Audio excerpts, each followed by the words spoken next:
Nakasalamuhan ng ilang Miss Universe candidates sa Maynila ang mga dating may cleft lip. Ang ilan sa mga kandidata naging emosyonal pa nang malaman ang naging karanasan ng ilang pasyente. Makibalita tayo kay Marisol Abduraman. Game na game ang ilang Miss Universe candidates na nakipag-bonding sa mga batang may bingot sa Our Lady of Peace Hospital sa Parañaque City.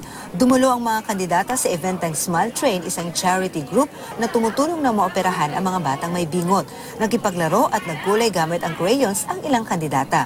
Si reigning Miss Universe Pia Wurtzbach, nilagyan pa ng bagong headband ang batang kasama. Hindi raw nakakaramdam ng pagod ang ating Miss U dahil nag-e-enjoy siya sa kanyang ginagawa.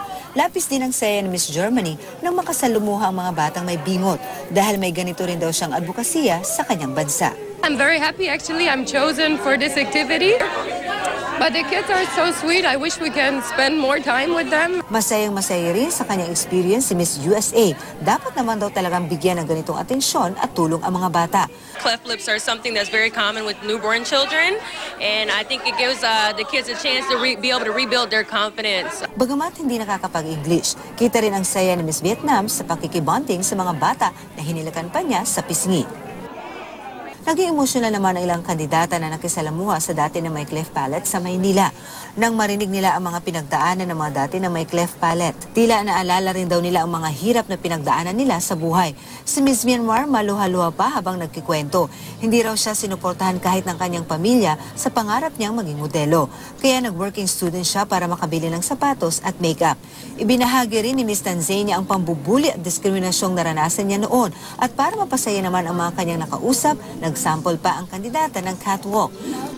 At which we would like you to... Sumayaw din kanina ang mga kandidata kasama ang mga dating may bingot. Sa Davao City naman, rumampa kahapon ang ilang kandidata. Malakadayawan Festival ang pagsalubong sa kanila sa airport. Naglibot ang mga kandidata sa Eden Nature Park. Game din silang nag-cultural dance. Highlight ng kanilang pagbisita sa lungsod ang Mindanao Tapes Day Fashion Show. Confident and beautiful na rumampa ang mga kandidata. Suot ang mga obra ng local fashion designers. Ethnic contemporary ang tema ng mga damit. Ang mga telang ginamit, gawa ng mga weaver mula sa iba't ibang tribo sa Mindanao.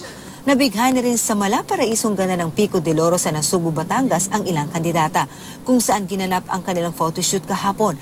Na-enjoy ng Miss U Beauties ang sunset dinner sa beachfront. Isa-isa silang ipinakilala sa stage.